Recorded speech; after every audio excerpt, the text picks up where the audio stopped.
क्या लेकिन सर आपका जवाब जो है वो 100% गलत है। मैं जवाब दिया ही कहा अभी तक के? आपने यही जवाब दिया है क्या जवाब दिया है?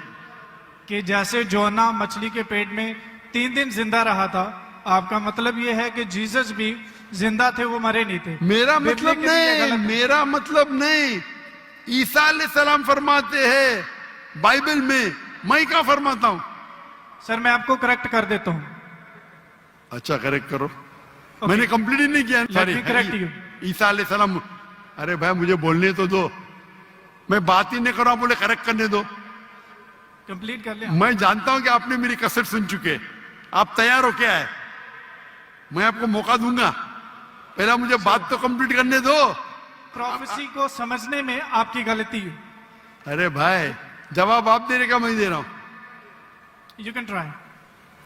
The point is the 3 days and 3 nights idiom, which is used in the Old Testament, in the book of Ezra, and the sign of Jonah, and this is the case of Jesus. I am So not that's the talking point, about 3 days and 3 nights. I am not at all coming to the one part of the prophecy. I am not talking about 3 days and 3 nights. I am talking about as was Jonah.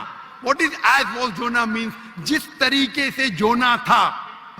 So my question is to Dr. Sahib, can you prove from Bible that Jesus did not die and rose from the dead? And your answer should be only from Bible, not from Islam. भाई साहब का सवाल है कि आप Bible से साबित कर सकते हैं क्या ईसा अलैहिस्सलाम ने नहीं मरा? ईसा अलैहिस्सलाम नहीं मरे और उठाए ले गए, बराबर? Yes, Do you want me to give the answer in English or Urdu? whatever you want.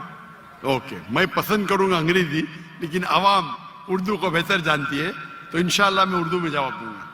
That's तो भाई साहब का सवाल है कि आप बाइबल से, सिर्फ बाइबल से, yes. बाकी कोई किताब से नहीं साबित कर सकते हैं कि ईसा अलैहिस्सलाम नहीं मरे, क्योंकि ईसाई मानते हैं क्या ईसा अलैहिस्सलाम मरे।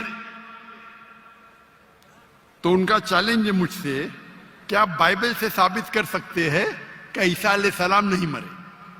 मैं करूंगा, पहले मैं जरा कुरान का हवाला देता हूं आपके लिए, मेरे मुसलमान भाइयों के लिए।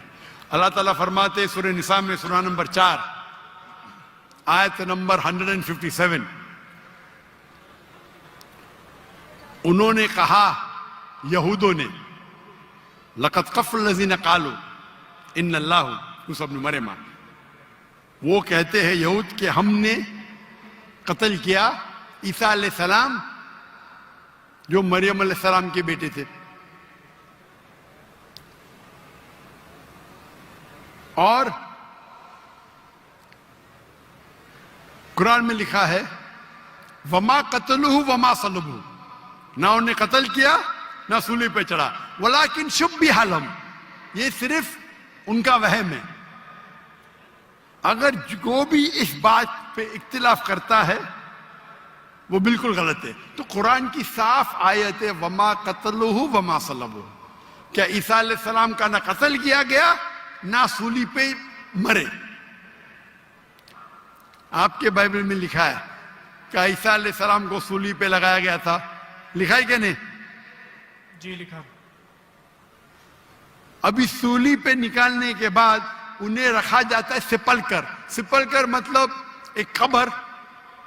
पुराने जमाने में कब्र ऐसी होती थी कि बड़ा रूम रहता था, आजकल जैसे मैं मुसलमान के वैसा नहीं, बड़ा रूम जिसके अंदर लंबी कब्र रहती है, आदमी आराम से रह सकता है। तो सपल कर के अंदर ईसा अलैहिस्सलाम थे। बाइबल में लिखा है क्या नहीं? लिखा है, लेकिन सर आपका जवाब जो है वो 100% गलत है।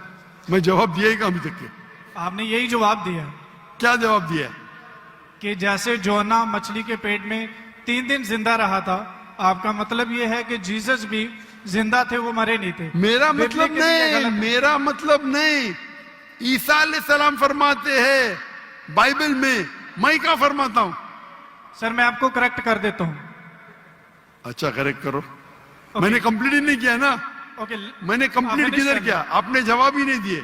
मैं आपको पूछना चाहता हूं, जब ईसा अलैहिस्सलाम कब्र में थे, जिंदा थे या मुर्दा थे? He was dead. अने यूनुस अलैहिस्सलाम जोना के जैसे नहीं थे। आपने अभी कुछ देर पहले कहा कि जोना जिंदा थे, अभी आप कहते मूसा अलैहिस्सलाम मुर्दा थे। Let me correct you. ईसा अलैहिस्सलाम। अरे भाई मुझे बोलने तो दो, मैं बात ही नहीं कर रहा हूं, बोले करेक्ट करने दो। कंप्लीट कर लिया। मैं जानता हूं कि आपने मेरी कसर सुन चुके, आप तैयार हो क्या है, मैं आपको मौका दूंगा, पहला मुझे बात तो कंप्लीट करने दो। बात ही कंप्लीट में करेक्ट हूं, मैंने गलती किधर की, आपको जवाब देने का, मुझे थोड़ी। आपने कहा क्या जोना जिंदा थे, कहा कि नहीं? जी जोना जिंदा थे। आपने कहा कि जीसस क्राइस्ट मर गए, मैंने कहा कि आपने कहा? मैंने कहा तो गलती मैं पॉइंट फ्रॉम एग्जांपल। तो मेरी गलती किधर? आप जवाब दे रहे हो, मैं गलती कर रहा हूं। प्रोफेसी को समझने में आपकी गलती है। अरे भाई जवाब आप दे रहे का मैं दे रहा हूं? You can try. ट्राई की बात में जवाब आप दे रहे का मैं दे रहा हूं? आप जवाब दें, लेकिन मैं आपको बता रहा हूं कि जो पॉइंट आप उठा रहे हैं, जवाब दैट्स अ आप- silent point from this story. जवाब आप दे रहे का मैं दे रहा हूं? आप जवाब दें। नहीं, मैं आपसे जवाब पूछ रहा हूं, तो जवाब जब आप दे रहे, आप मुझे बोले मैं गलत हूं, अजीब है। मैं सवाल पूछ रहा हूं, आप जवाब दे रहे हो, बोलते मैं गलत हूं। मैं अगर आपके जवाब से इख्तिलाफ करूंगा फिर आप बोल सकते हैं ना। इख्तिलाफ करने के पहले आप बोलते you are wrong, you are jumping the gun.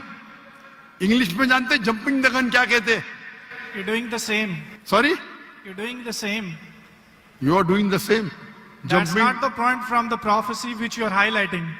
The point is the 3 days and 3 nights idiom which is used in the Old Testament in the book of Ezra and the sign of Jonah, and this is the case of Jesus. I am So not that's the talking point, about 3 days and 3 nights. I am not at all coming to the one part of the prophecy. I am not talking about 3 days and 3 nights. I am talking about as was Jonah. What is as was Jonah means? जिस तरीके से जोना था उस तरीके से ईसा, वो 3 दिन और 3 रात पे बाद में आएंगे। आप लाइन से जाओ ना, जंपिंग द गन मतलब उड़ी मारना। लाइन से जाओ ना, 1 2 3 4 5, आपको डायरेक्ट जाने का मेडिकल कॉलेज में। पहला फर्स्ट स्टैंडर्ड तो पास करो, सेकंड स्टैंडर्ड तो पास करो। आपको अगर पता नहीं जंपिंग द गन किसको कहते हैं, तो आपकी अंग्रेजी कमजोर है। क्या कहा ईसा अलैहिस्सलाम ने? जिस तरीके से जोना, तो जिस तरीके का भी तशरीह हो रही है, 3 दिन और 3 रात तो बाद में आएगा।